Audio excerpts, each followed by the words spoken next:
kemerdekaan pada tahun 1945 sampai 1950. Kita semua tahu bahwa kemerdekaan Indonesia tak hanya umat Islam yang memperjuangkan, tapi peran umat Islam dalam melawan dan memperjuangkan kemerdekaan sudah dimulai sejak kerajaan-kerajaan Islam.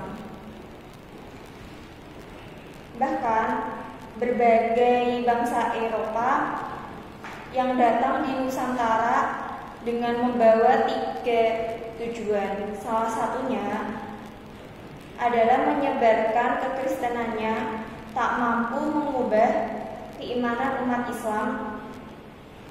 Namun yang terjadi semakin kuat keislamannya hingga mampu menjadikan bangsa Indonesia adalah terbesar penduduknya yang memeluk agama Islam.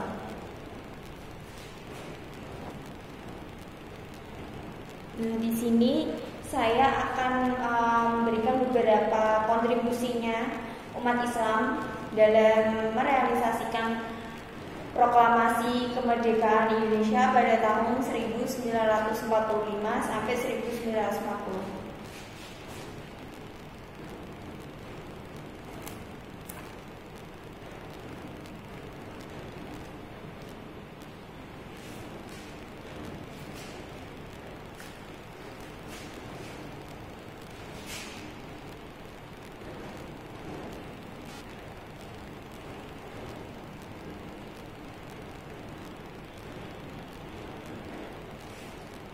Oke, yang pertama, perjuangan Gerakan Pemuda Islam Indonesia atau biasa yang disebut GPII.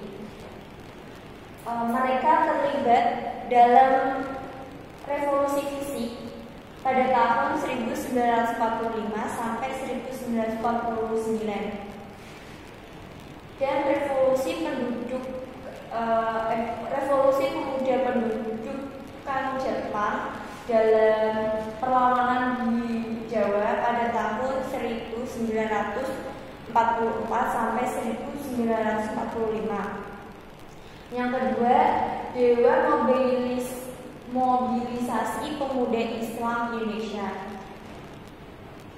Pada tanggal 26 Oktober 1946, Gerakan Pemuda Islam Indonesia atau GPII menyatukan langkah dengan merealisasikan Dewan Mobilisasi Islam Indonesia, Pemuda Islam Indonesia bersama markas tertinggi Hizbullah dan PP GPII.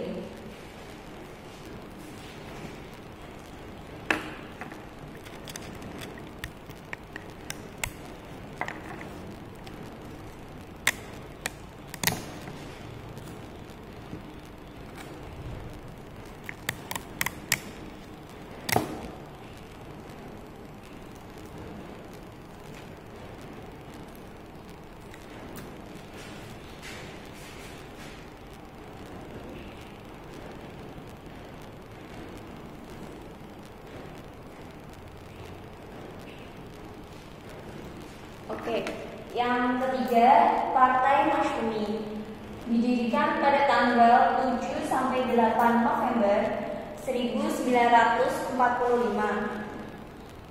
Mereka berpartisipasi dalam pemerintahan dan berkoalisi dengan partai lain dalam pembentukan kabinet. Yang keempat, organisasi Islam. Organisasi Islam diantaranya ada Muhammadiyah, Nahdlatul Ulama, Perikatan Umat Islam, Persatuan Umat Islam, PSII, Persis, Jamiyatul Wasliyah, Itadiyah, USA, Al-Irsyad, Matlaul Anwar, dan Nahdlatul Watan. bergabung dengan Partai Masyumi. Kemudian peranan yang kelima, peranan pemuda dan mahasiswa. Mereka membentuk organisasi lokal untuk menghimpun potensi pemuda dan merealisasikan isi proklamasi.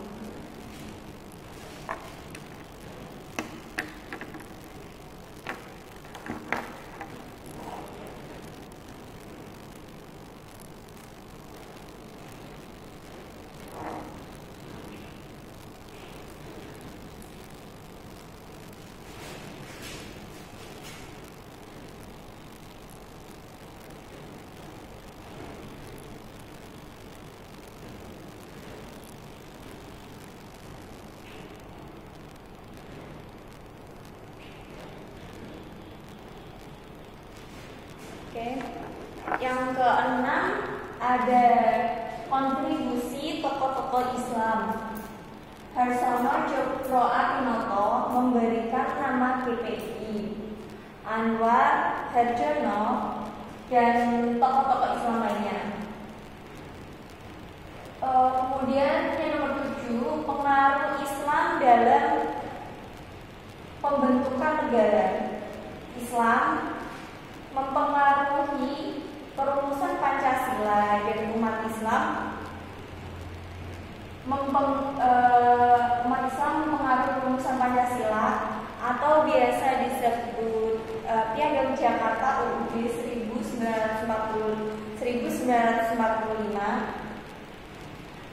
Umat Islam berjuang untuk mempertahankan kemerdekaan Indonesia dan menghimpun potensi pemuda Islam untuk merealisasi isi proklamasi.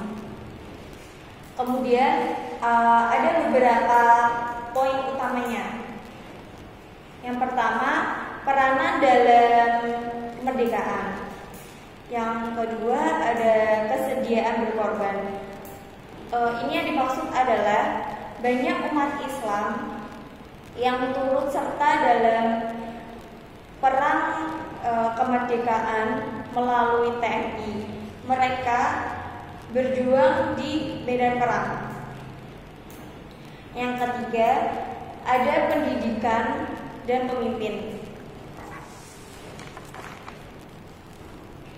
Mereka turut menghasilkan intelektual dan pemimpin nasional yang berperan penting dalam proses penyusunan konstitusi dan pembentukan pemerintahan nasional. Kemudian kontribusi sosial dan ekonomi. Ini yang dimaksud mereka mendirikan lembaga-lembaga sosial seperti yayasan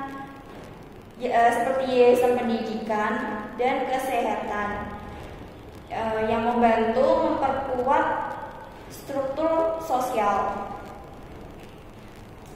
ekonomi bangsa. Kemudian ada penguatan nilai-nilai kebangsaan seperti gotong royong yang sangat penting dalam menjaga persatuan dan kesatuan bangsa di tengah tantangan pasca kemerdekaan.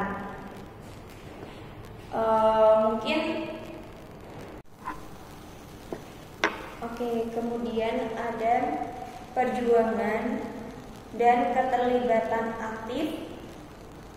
Kemudian ada peran dalam kabinet-kabinet awal yang dimaksud adalah umat Islam diwakili di dalam kabinet-kabinet awal pemerintahan Indonesia, termasuk dalam PDRI di Sumatera dan pemerintahan di Jawa.